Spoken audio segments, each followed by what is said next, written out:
I think some of the limitations of how we've done our research so far was one of the ways that the challenge is scored historically has just been whether or not people reach the 800-gram number or not. And so basically, they get credit for doing 800 grams, but nothing else. Hello and welcome to the Consistency Project podcast. My name is Patrick Cummings. As always, I'm here with E.C. Sinkowski. Every week on the show, we aim to simplify the science of nutrition, health, and fitness, cutting through the noise to focus on the principles and practices that will help you perform better, feel better, and live better. Thank you so much for tuning into the show, and Happy New Year. How are you, E.C.? Wonderful. How are you doing? Great. We are going to chat about the 800-gram challenge like we do in every episode, ultimately. But we're actually going to talk about the 6-year anniversary of the 800-gram challenge. So we're going to talk about where it came from, some of your rationale behind it, and of course, some of the lessons that you've learned in those 6 years. And then we're going to close out with another hot cake, which is just when I send you something that I've stumbled across on the internet. And I use this as my excuse to get you to tell me what you think about it. Cool? Cool. Yeah. Let us dive into the 800-gram challenge. Let's do, for those folks perhaps who are new, who are just starting out with us in this brand new year, what's the 800-gram challenge? Give us a little bit of background. We're actually not going to talk too much about all the nitty gritty here, all the rules and the do's and the don'ts, but I do think we have to set a little bit of a premise, and that is to eat Yes, 800 agreed. grams by weight of the fruits and vegetables of your choice each day. Doesn't matter if they're cooked, canned, frozen, or fresh. And then you continue to eat whatever else you want. And yeah, I mean, I publicly launched that idea January 7th, 2018, which is sort of a trip to think about. I had to go back on my Instagram account and my web page, my first blog to sort of see what the date was there. So yeah, it's officially been 6 years. And like you said, want to kind of give some insight into kind of how it came to be and some of the overview. I do think we're going to stay a little bit high level, but also maybe provide some information on the background that I don't think that everyone really knows is there, and especially in Love terms it. of the science. Yeah. Okay, cool. I'm excited. I want to talk about how it came to be, but first, the name. I'm fascinated by naming of things. Did you have like 14 names that you tried first, and then finally you settled on 800-gram challenge, or did you just like wake up one day and you were like hashtag 800G challenge, and you were there? Yeah, the hashtag is an interesting thing. I mean, that actually probably kind of dates it a little bit now in our internet era. I mean, hashtags are still being used, but not quite the same. But the hashtag was partially there for that reason. I wanted to be able to see who was using it and kind of track on the trend that way, and ultimately became part of the registered trademark. So, again, probably dates it a little bit. But yeah, it kind of just sprung to mind as we're going to talk about. A study found the 800 gram was significant. So, of course, that's where the number came from. And then in hindsight, I still struggle a little bit with the word challenge. I still like it because it's meant to be a daily challenge, but I do think in our world of challenges and stuff like that, that people sometimes see it as this thing, this one and done idea, when in reality, it's meant to be a daily challenge in perpetuity. But so yeah, that the name pretty much came quite quickly, and I'm still good with it.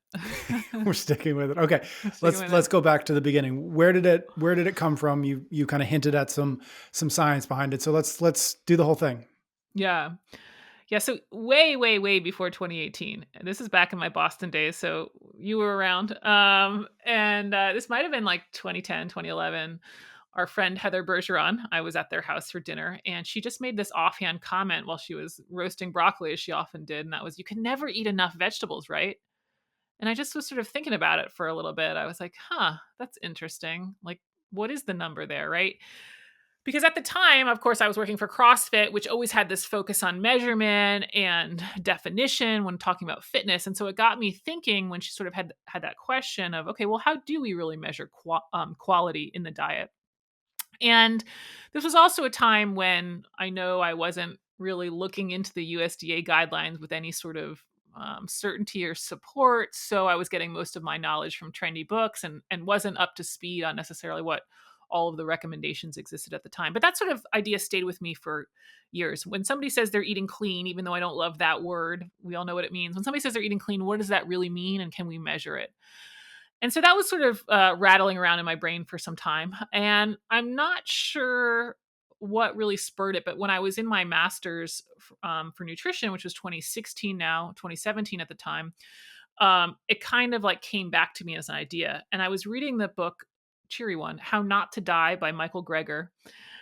And he has in his book, what he calls his daily dozen, and each day you're supposed to eat a minimum of 3 servings of beans, 1 serving of berries, 3 servings of other fruits, 1 serving of cruciferous veggies, that's like broccoli or cabbage, 2 servings of greens, 2 servings of other veggies, 1 serving of flax seeds, 1 serving of nuts and seeds, 1 serving of herbs and spices, 3 servings of whole grains, 5 servings of beverages, 1 serving of exercise. So basically these 12 different things to do, his dozen, his daily dozen, right?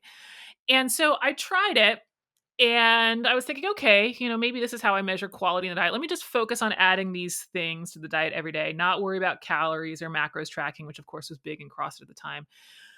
Tried doing that and I ultimately failed. I liked the focus of it. I liked the focus on this is how much quality food to eat, but the level of specificity was too much. I mean, some days I just didn't want beans, right? Some days I didn't have berries at my house. Some days I only had one type of veggie.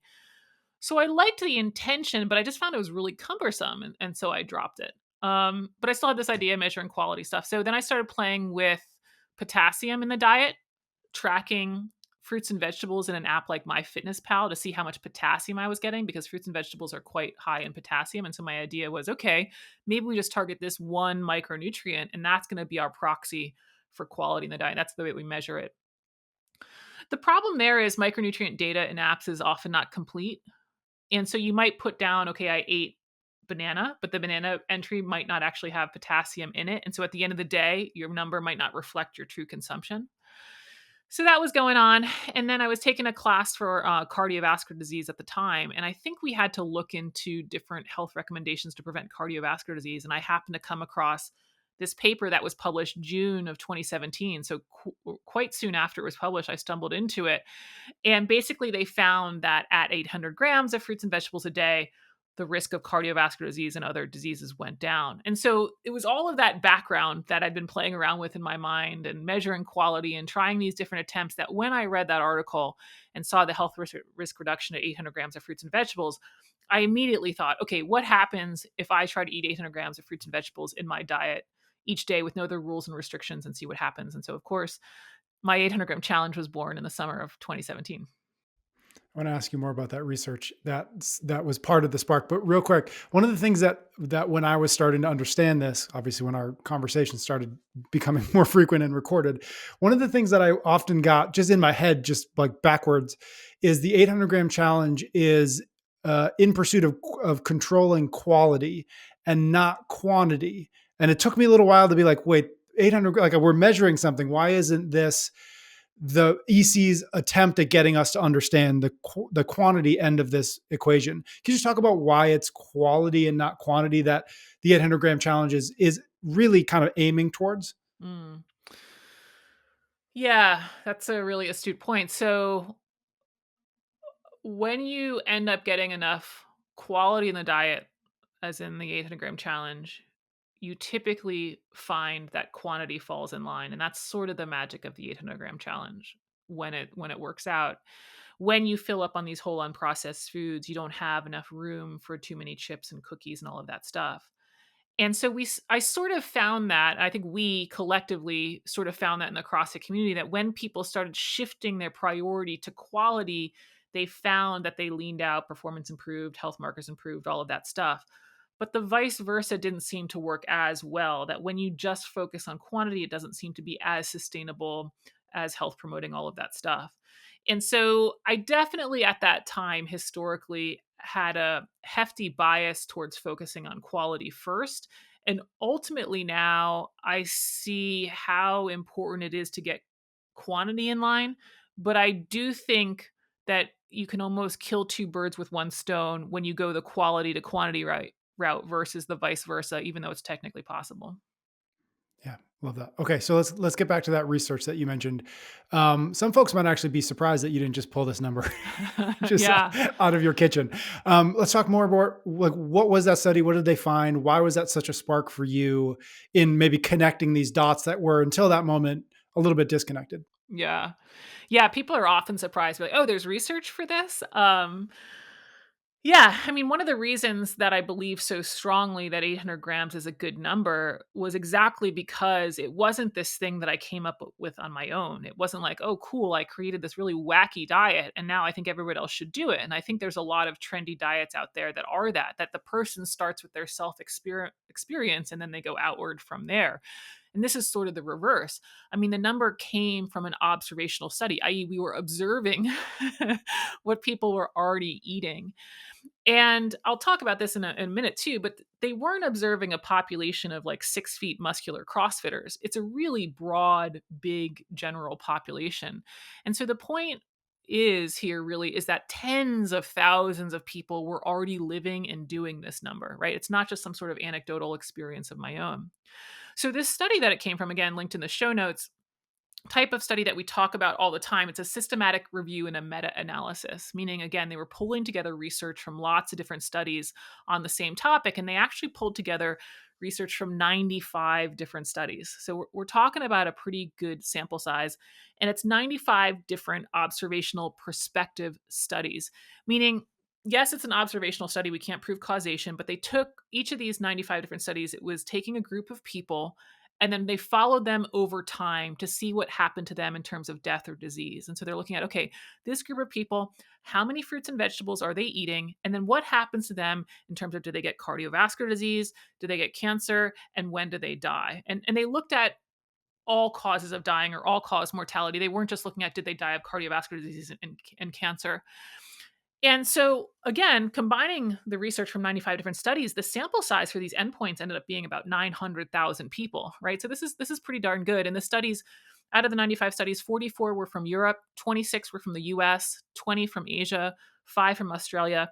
Yes, we are missing Africa there and we are missing South America there, but of course, this is based on what studies are out there, and certainly better than only looking at, one US study or something like that.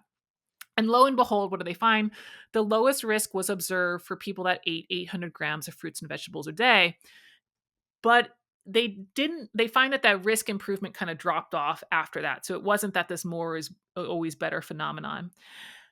It also turns out, I like to make the nuance that cancer risk had the highest decrease at 600 grams, that eating 800 grams didn't further decrease cancer risk. But since the risk of cardiovascular disease went down to 800 grams and the risk of death also went down 800 grams, it made sense in my mind. Okay, I'm not going to stop at 600 grams. We obviously want to protect those things.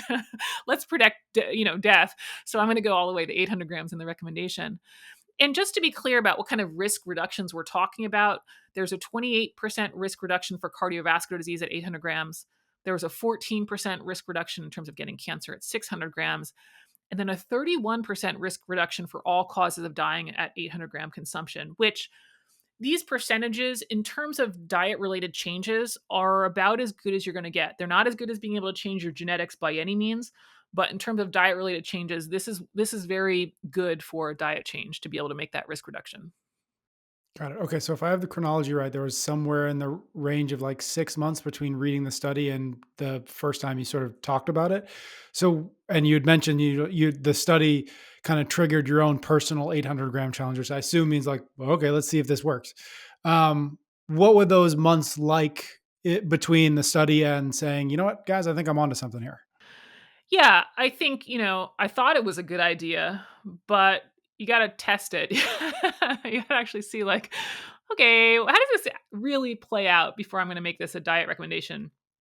And certainly by that point, I had been around nutrition in the CrossFit space long enough. I knew I had to be ready for all the questions. What does this what does this look like? What counts and doesn't? What happens when? So that's what I was doing for those 6 months, is I really tested it, to kind of answer those questions and to see if it was really doable and livable for me. And how hard was it, right? And for me, what I found was that the real challenge was the long-term consistency of it. No single day was that difficult, but when I strung together the 6 months of it, I realized, wow, okay, my diet is better overall because of this target. Also, during that time, like I said, I wanted to look at kind of the calories and the macros represented in 800 grams. And in fact, I called up my first original kind of spreadsheet of doing the diet analysis of my 800-gram challenge that summer. And the numbers are still exactly the same, even after all these years of looking at more sample sizes. that 800 grams of mixed fruits and vegetables ends up being about 400 to 500 calories, about 100 grams of carbs, and about 15 to 20 grams of fiber is a kind of a good guideline. Now, of course, you can slant that to your preferences. If you're going to do your 800-gram all avocado, it's actually going to be 1,300 calories. If you do all broccoli, it might only be 200 calories. But I think when we start thinking about those extremes, that's when you sort of have to ask yourself who's really doing this.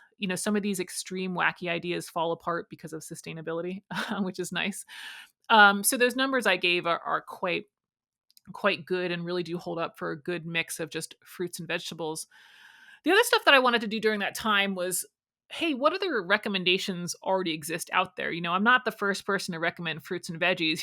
you know, what other people say about this, and is this in line with other recommendations? And so I did go to the USDA recommendations at that time, which are still pretty much consistent with what they say today.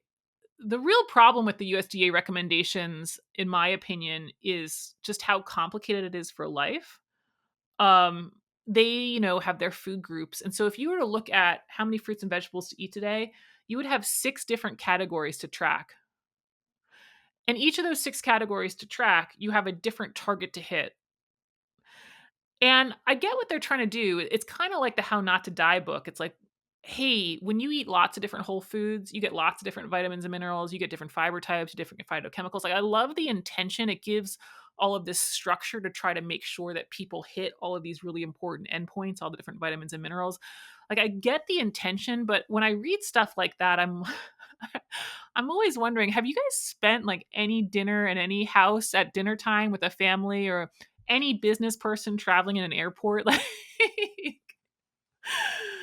it's just like so out of touch with how life goes, in my opinion. And so that was interesting to me, that like, okay, I looked at their recommendations, and when I broke it down and I built my own plates for the USDA, for example, I found that it was about 700 grams. So I was like, okay, cool. The 800-gram challenge is right there, maybe a little bit more or whatever based on whatever, but pretty much right there. So that was cool to see that it wasn't totally outlandish. I think, though, then the distinction of something like the 800-gram challenge from the USDA is just that livable nature of it, right? Yes, we still have a target to hit. Yes, it's still in the ballpark of what other research says is valid and good, but it's really made really simple by having a single number. It's not broken down into all this other stuff. And then finally, the other thing that I had to do during this time was really come up with the rules around it. Like I mentioned, when you put something out in the space, especially diet related, you best be ready for every question under the sun. And and the study, when they did it, they weren't thinking about this as like, okay, we're going to make this as a diet for people. They were thinking about this as, how do we measure risk reduction, and are the guidelines about fruits and vegetables really adequate for protection of health? So really a quantitative analysis, where I was thinking about, okay, I'm going to go tell people to eat this, right? And so this is where my 800-gram challenge and the research start to kind of move apart, with me saying, okay, it doesn't matter which fruits and vegetables you eat. And okay, it doesn't matter if it's cooked, canned, or frozen, or fresh. And oh, guess what? Beans are included because they didn't include those. Like, these are all things that where the diet approach starts to be different from the research. But it was me kind of then applying my knowledge about, okay, what is the nutrient composition of this? What does sustainability look like? Why are beans included? Oh, guess what? Because no one's overeating black beans. All of these things that then I started fleshing out the rules from kind of the basic premise there. So that's all that kind of went into those 6 months. And again, like I said, of also testing it myself and making sure I could do it. I love that because I remember what that time was like, and you're spot on. If you were to present this, you would just the people who were paying attention at that time were like, okay, first response is, I'm cynical, you're wrong, and I'm gonna and I'm gonna Yeah. poke holes in this. And so I totally get, like, you're like stealing yourself for all of the questions on whether the message boards or wherever else they would have come from. I had worked Um, enough CrossFit seminars. I was exactly. good. I was ready. Exactly. Okay, so I would love to know, like, in those 6 years, starting maybe from those initial days, like, talk to us a little bit, like, what are the most popular questions? What are the questions that keep coming, regardless of how many podcast episodes we put out in the world? Like, what are the most popular questions that folks have about the 800-gram challenge? Yeah, the one that I really want to highlight here as the most popular question, and it truly is why is there one number for everyone? Which I think is a great question. I mean, when we talk about topics, I'm always like, "Oh, it's never one thing," and biological variation and thinking about all this different stuff that I can understand that, how is she just saying that as a 5'2" female, I'm supposed to be eating the same number as a 6-foot male, right? Michelle and Um, I did the 800-gram challenge, yeah. like, last month just because we were like, Okay. "Let's do it." And that was her first question First too. que She was like, "Wait, but so I'm gonna eat the same amount that you are, you big, tall, big, Right. tall stinker?" And I was like, "Yep, EC says 800, you're eating 800." I'll ask for her, final thoughts off air. Um, yeah, and it is one number. One number is a little in quotes there. It is one number for a few reasons, but the first is because that's what the study observed. A 900,000 person population who I assure you were not all tall male CrossFitters. It's got a large cross section of different countries, large cross section of people. We're going to have people in there who are small. We're going to have people in there who are sedentary. And the people who had the highest risk reduction were at 800 grams. And so to me, it's like, okay, that's the baseline. That's the baseline number from which larger and more active people can scale up. And I do find that lots of people actually end up averaging more than that. And the sanity check for me on that is not just, okay, yeah, there's research documenting that this is happening by tens and tens of thousands of people, but also the sanity check in the sense of the calories.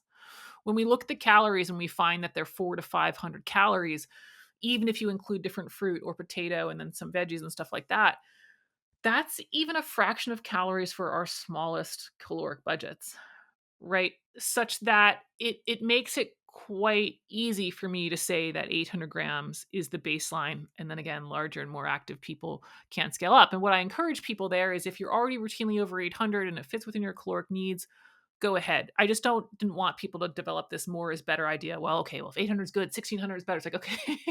No, so I didn't want to promote that, but this is definitely kind of my cutoff point. Now, I did say one number in quotes.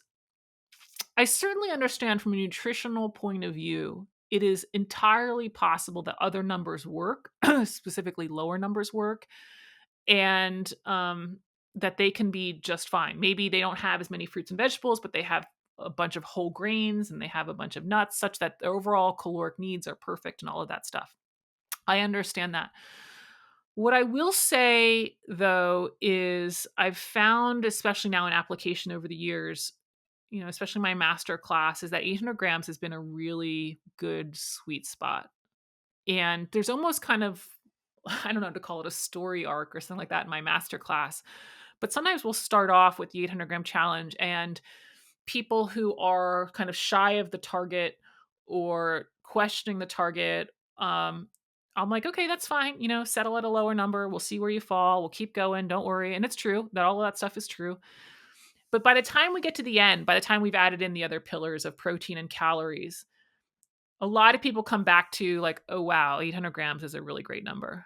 It kind of sets up the rest of the pieces to fall in place. It becomes a really sound anchor to get the other pieces right. And so I know that other numbers are possible, but I think one of the reasons why it becomes such a good sweet spot and why it becomes such a good anchor is because our modern food environment. It's so easy to overeat so quickly on things that you don't necessarily eat, 12 donuts at once or whatever. It's so easy to have just bites here and there that really add up fast. That when we have a large enough volume, which as I consider this 800-gram the sweet spot, it really does start to tip the balance for people such that they get that quantity in line easier than, let's say, if they settle at 500 grams or 600 grams. Mhm. Have you found in the masterclass and elsewhere that most people, most of the time, the 800 grams is like a reach in terms of like, oh, I'm not there yet. I've got to push towards that. In other words, like, have you found a lot of people to be like, oh yeah, I get like once they start actually measuring on a consistent basis, like, oh yeah, I get to see all the time. It's a piece of cake, no pun intended. But like, are most people below that 800 gram mark once they start measuring and actually get a sense of it? That's hard to say. I mean, obviously, people who come to my master class have often heard about it before. So sometimes I think I am working with a biased population. Certainly, some people are already hitting it, but I do think this is actually something that I was wanted to mention on. Maybe people overlook it. I think sometimes people think their diet is better than it is. And now, when we actually put pen to paper and measure our quantity of fruits and vegetables, we often realize we aren't quite where we thought we were. And again, that 800-gram number, it's not a gimme. It doesn't just come together. You definitely have to think about it. So it is ends up being a stretch for most people, but it's not like 1,200 grams, which just becomes outlandish for people. So there is this interesting thing of like, okay, it's a little bit of a reach, but it's a doable reach. Yeah, love that. Okay, so as we often talk about here, the point of fruits and vegetables, the point of all of these things, it's not just to do the thing. It's not to like check the box and cross off on the post-it note that you hit it. The point is the outcomes that it leads to. So talk to us a little bit about what are the outcomes that you've seen working with so many people, working yourself with this 800-gram challenge or this 800-gram mark. Yeah, definitely the outcomes that we talk about all the time in terms of weight, health, and performance. Now, when I first launched it, the overwhelming response I got from people was that they were feeling better, which, as you know, I don't really love that language because I think it's a little ambiguous. But that feeling better was most often combined with I feel better in workouts, I have more energy, I am hitting performance, new PRs, and or I also have better recovery to hit the next workout a little bit harder. And this sort of makes sense. I think people forget that all of those micronutrients that we get from fruits and vegetables are involved in the production of energy. So it's not just about getting enough carbs to have energy, it's about also having the micronutrients produce energy. And then even things like muscle growth, muscle strength, muscle repair, these require micronutrients too. They don't just require protein. And so, when I was hearing things about increased performance, it wasn't that surprising given the increase in quality in the diet. I also, though, wonder again, did I just have a biased audience because it was launched within a CrossFit population? So was I mostly hearing that because, the first place it was launched was at CrossFit Roots. And of course, my audience was mostly CrossFitters. So that was definitely the first initial response. And then those other outcomes have followed as well. Now I'll hear about weight loss with it. I'll hear about people's blood markers, whether or not that's blood pressure or fasting glucose or stuff like that. I think perhaps what I was most surprised by was the mental improvements, the mental health aspect improvements of it. People really describe the diet as mentally freeing it because it really flips the script on a kind of our classic diet culture of eliminate all these foods and you can't have everything. And so it really flips the script on that. In full disclosure, I knew I wasn't restricting anything when I launched the diet. I knew it had an additive approach, but I don't think I really understood how positive that would be for people. So that's been pretty cool to hear because as much as, that might be very ambiguous to say, okay, I have a better relationship with food or I have this mental unlock around food, that ultimately leads to sustainability for people. So I'm thrilled with that outcome as well. Let's talk about screwing it up. How do people do that? What's the most common way that people, the common mistakes that people make? Yeah, there's certainly some ones that you can make that are like, in terms of, choices and calories. And I don't want to get too into that. I want to kind of stay again high level here. I think one of the biggest mistakes is people who, when they first hear about it, aren't willing to try it because they think that's it. Be Hmm. like, "That's all you want me to do? This has to be too easy. This can't be it. After all of this stuff I've read online about nutrition."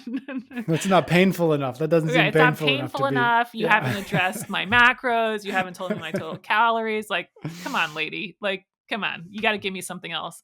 And it actually reminds me a little bit of just our initial impressions of CrossFit workouts, right? When you first saw the workout on the board and you thought, Mm. that's it, and you're like, yeah, that's it. And so I know that it's not a panacea for everyone. I know that it's not the perfect solution for everybody, but it's a pretty cool quote one change I think people can make with ramifications that are much larger than what necessarily people expect. And so I think that's kind of a mistake is people overlook it because of its simplicity. Um I think the other one is people, and I think we kind of mentioned this with the master classes. I think sometimes people will see it and like, oh, I already do that. You might not.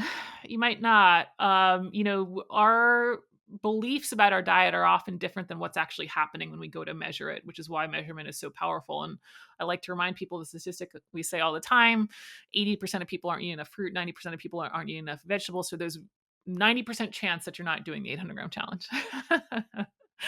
And so I really encourage people, if you think you're doing it, okay, take pen to paper and measure it, not just for 2 days, but measure it for at least a month when we really see, okay, when the weekends get busy, when I have travel, like, are you really doing this? And so I think that's kind of the second mistake is people just think they're doing it, but they're not. And then I think the last one we kind of hinted at with the name, the mistake is that people over embrace the challenge aspect of it.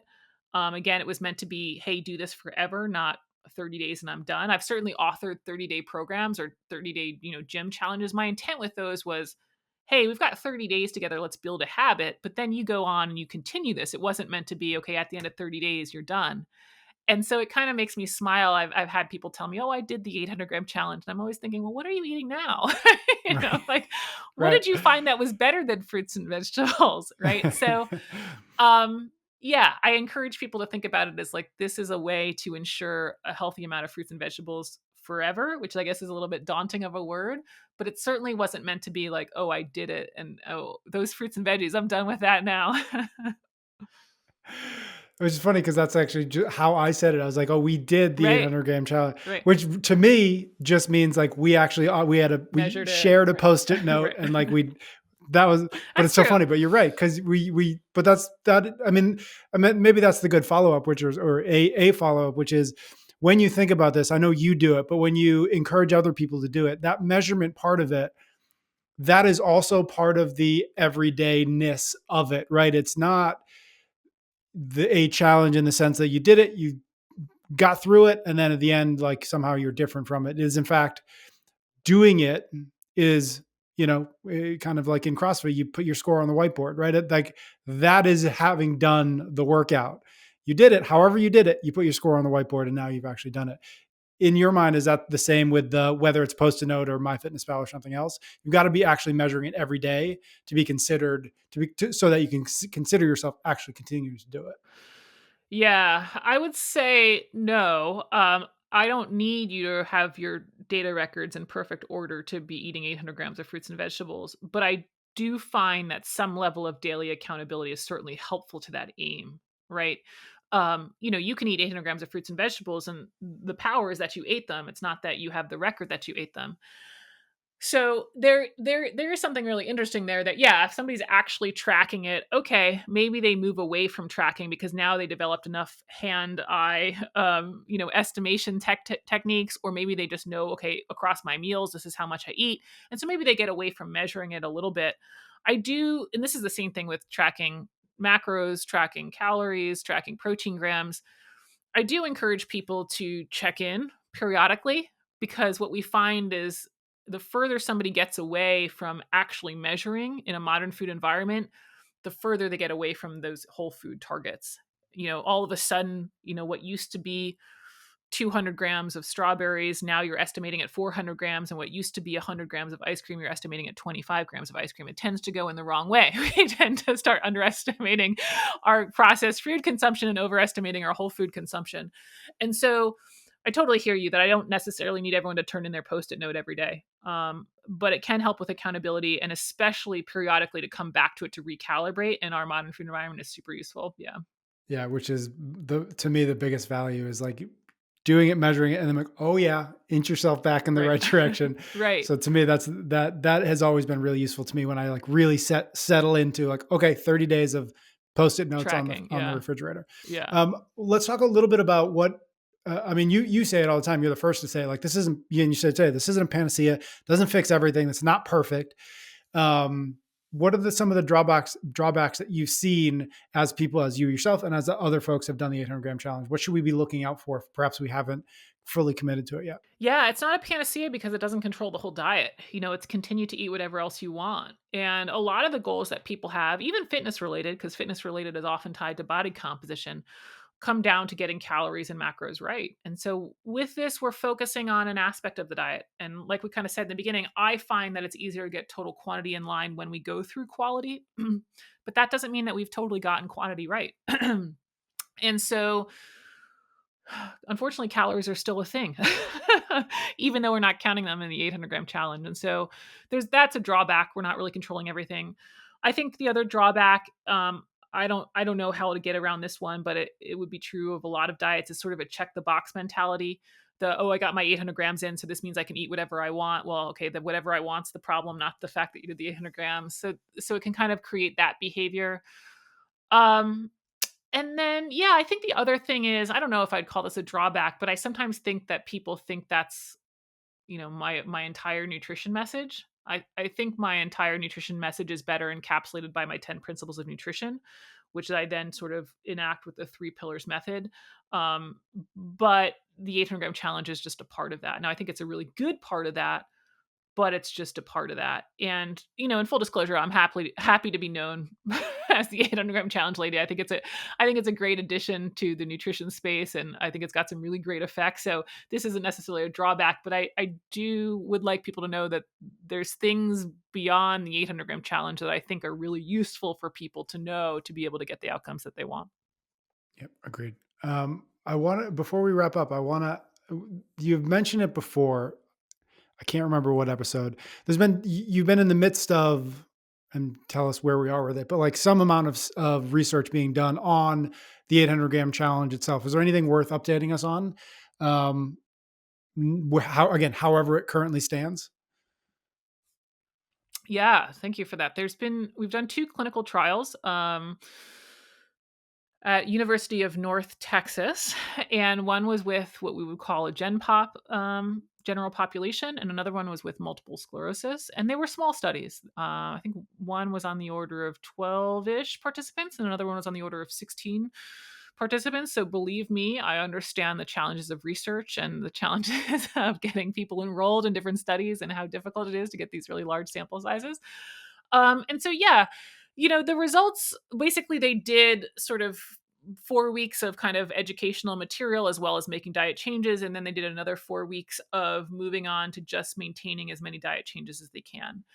And what we found with the data so far is there weren't a ton of drastic changes in terms of their metabolic health, whether or not that was, let's say, a fasting glucose or let's say a body composition or a weight.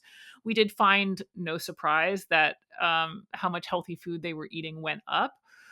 I think some of the limitations of how we've done our research so far was one of the ways that the challenge is scored historically has just been whether or not people reach the 800-gram number or not. And so basically, they get credit for doing 800 grams, but nothing else.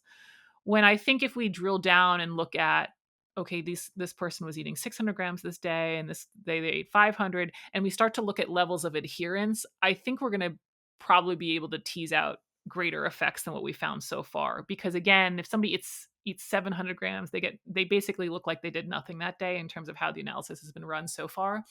So that's something that I think if there's further trials moving forward, that we're actually going to want to look at individual consumption, because I think that's going to have more of an effect than just kind of this yes no cutoff. But so far, these were really kind of preliminary studies to try to demonstrate the feasibility of it, and hopefully, yeah, hopefully we're going to do some more in larger populations, and again with some of these improvements to see if we can drive some real biological change. Love it. Okay. Anything else you want to add before we wrap this chat up about the anniversary of the 800-gram challenge? Anything else you want to make sure we hit on? Yeah, I think I just wanted to mention that when I put the idea out there, it's been freely available since the inception of it. The rules have always been on my website. They still are. You can use it for personal use in that way. I've talked about it backwards and forwards on social media and this podcast. And so I would love for people to adopt it on their own and to make it part of their daily diet. It is a registered trademark. And so what I mean by that, or what that means, is that you can't run 800-gram challenge programs. You can't run 800 challenges at your gym without me. That is my product to license. And that mostly now occurs by being an affiliated coach. So it'd kind of come through my coach's masterclass. But for individuals, again, there's lots of free info on my website. And then we also have that over 100-page ebook on just the 800-gram challenge, which goes into a lot of the nitty gritty that we didn't do here. Organic or not? How do I track? How do I eat out? All of the frequently asked questions of the nitty gritty are really encapsulated there. So if you want even more information beyond this and the website, that's where to go next. Okay, cool. Speaking of that, you have something new, a companion to that 800-gram challenge ebook. So there's an 800-gram challenge ebook, there's a lazy macros ebook, and now there is tell me if this is the right title, the cookbook ebook. Yes. Tell me what it's called. Just the anti cookbook. And Okay, what is that? yeah. Yeah, so it's simple meal ideas to achieve the 800-gram challenge and also lazy macros, which is then the protein target. And the reason it was named the anti cookbook is because it's not really about cooking. It's not Do not buy this if you are looking for, how to prepare steak well, and do not buy this if you want really intricate spice combinations. This is what I call slap it together meals. Less than 5 minutes, prep, get something together that's healthy and easy to do. So I think there's 30 plus different ideas in it, with some different variations. And so that is now available. I am absolutely on team slap it together. No question. It's the only way to be, I think. I mean, everyone's busy, right? So how else are we doing this? Now, some people love cooking. This is not your book. If you love cooking, this is not your book. We will put a link directly to the Anti Cookbook in the show notes, so check it out. Okay, let us jump into our hot cake today. Hot cake is just when I said this at the top, I come across something on the internet and I'm like, I wonder what EC thinks about this. And so this is an article from, it is a news publication called Axios. And the title of the article is Pickles, Halloumi, and Camel milk. That's harder to say than I thought. Camel milk. What we'll be eating in 2024. And so this is just a look at some of what apparently there are people whose job or part of their job is to like predict what we're going to be eating and buying and what restaurants will be serving kind of in the year to come. And obviously they do this in a sort of a marketing way so that they can kind of get out ahead of these things. And so I'm just going to read a little bit from the top, which just says ultra processed food, or what these folks are saying, what these reports are saying. Ultra processed food, soon to be known more widely as by its acronym UPF, is poised to become the new quote unquote junk food. The Mintel, the market research firm, says in its 2024 food trends report. And this is a quote: starting in 2024, more consumers will become more aware of different levels of processing from media reports, regulations, and voluntary on-pack labels. This will encourage them to consider processing levels when choosing food and drink. And so that was where I just wanted to start this conversation, which is, do you feel like that's true? I mean, a couple of weeks ago, we had a conversation about whether sugar was addicting in processed food and et cetera. And part of where we ended with that conversation was just like the environment that we live in and perhaps what those regulatory uh, standards might need to be so that we are eating less of these things. So this to me is really interesting, because what this is saying is like culture is going to decide that ultra processed food is bad, and based on vibes only, we will stop eating these things. So that was the first place I was like, oh, I wonder if that's the solution. Is just like in the same way that culture decided at some point that cigarettes were bad and that driving drunk were bad. And now we live in a time where certainly those things are still happening, but like it's less cool to drive drunk and smoke cigarettes than it was in the 80s. Do you think that's the solution here? Is like in 15 or 20 years, like we're going to look at people eating donuts and be like, I can't believe he's still eating donuts. Right. That's interesting. That might be a powerful way to change a cultural stigma, for sure. I hadn't really thought about that. Oh man, I do think there's a lot of trends in nutrition that, aren't really going to take the general mass market by storm. It's kind of like, I don't know, I guess even like organic, stuff like that that might just fall under the umbrella of kind of the worried well that's a trend versus necessarily the mass market. It's going to be really hard to overcome, even with cultural stigma. Again, that food environment as well as the addictive nature of them. I think the only really way we overcame the cigarettes was legislation. Really, really. I mean, if it had still been so accessible, it'd be interesting to know, how much would that change? And then, driving drunk or even smoking, there was also, because of the legislation, huge amounts of education around them. Huge campaigns to stop doing those things, and education. So, I don't know that just a food trend is going to be enough. Is going to be enough to change the cultural stigma. Maybe with legislation it can be, and I think ultimately that would be good, but I don't think that just 2024 on its own, of some people being like, oh, this is a junk food, is going to do it. I mean, we've been calling it junk food forever in some ways, right? So it's still here and it's still selling quite well. It is interesting your point though that we talk about this, it's never one thing. And to your point, it was like it's legislation and regulation, education, and culture. And it's not any one of those things doing the full job to the degree that it has been done. And probably going forward will not also be one of these things happening. And suddenly we'll be in a place where I think the number is somewhere in like 50% of our caloric intake is ultra processed foods, right? Like it's not going to be just TikTok doing it. It's probably not going to just be regulation because those things probably travel together. So it's interesting to your point. It's like it sort of has to be this full court press, all moving in the same direction of we've got to eat less of this, and we need, in order to do that, we need it to be far less pervasive in our everyday lives. Yeah, I mean, think about it. If they legislate against it, but there's no regulations about where it's sold, okay, what does that do? And then we legislate and we regulate, and then people aren't educated, then we might have an uproar of like, you're taking away my liberties, which in some sense there's some truth there, but there's also like, okay, there's a reason why we're restricting, right?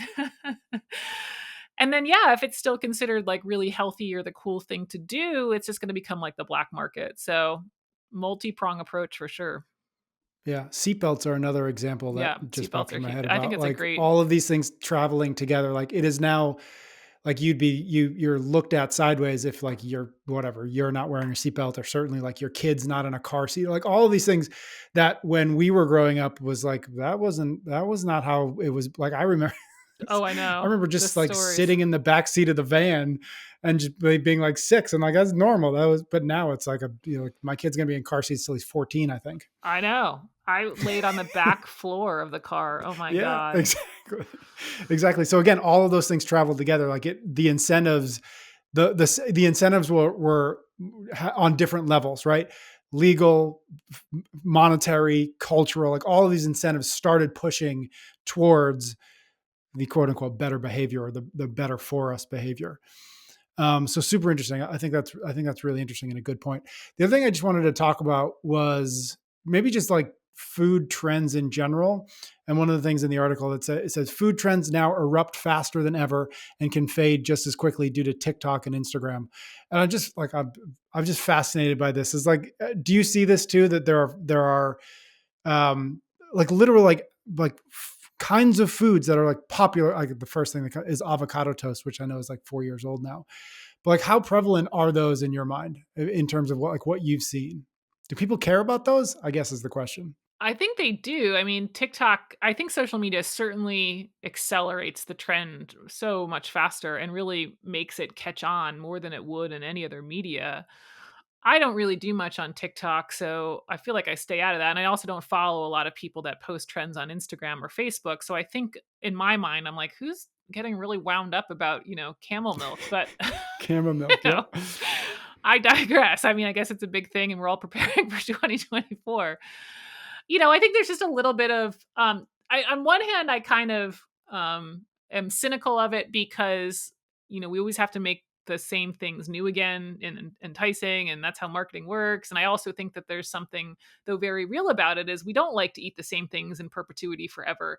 So if camel milk replaces somebody's other milk and it has the same nutritional qualities, but they just like the taste a little bit better, I'm like, okay, well, fine enough. I mean, that's a great way for sustainability. So sometimes when I'm like, these food trends, I just get a little bit silly. I'm like, laugh at them. But on the other hand, some of them are good. Some of them are fine. They're fine new additions and people like the taste. I don't think any of them are going to be a magic bullet. I don't think any of us are going to crack the nutrition code by, now having more halloumi cheese in our diet, as much as I wish that was true. But if it just provides some variety for people in the context of their overall diet, I mean, it's pretty harmless.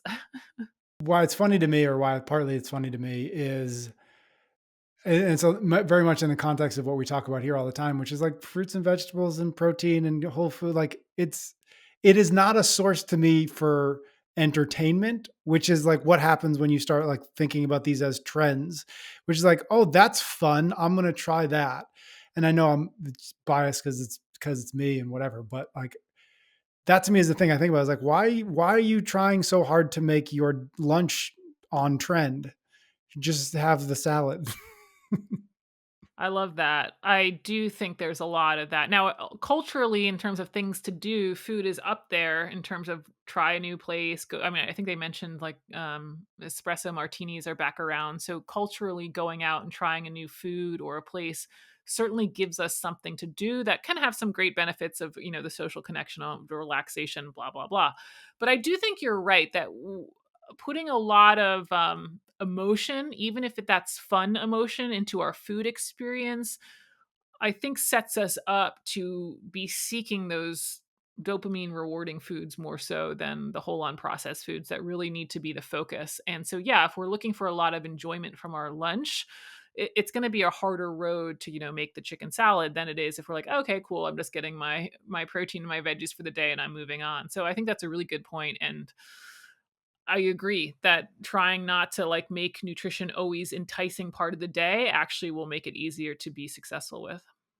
Yeah, and I think we lose sight of the fact that, like, part of your what you say, the espresso martinis or whatever else when we go out, the thing that's actually nourishing us is the company. It's the experience of being there with somebody else, and it's not really the food. The food is just like just a shiny object that they put in front of us. But like, you and I would have just as much fun with both of us eating a Cobb salad that we would whatever one of these trends are happening. And because it doesn't, the food isn't the point. The food isn't the point. I think that's what we get. I think it's that's easy to lose sight of. Is it's not we're going out for the espresso martini, at least we hope.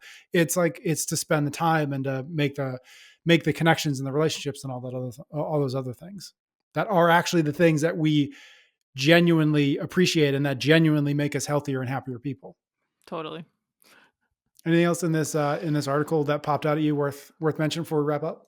We'll have to wrap up 2024 with our camel milk consumption notes.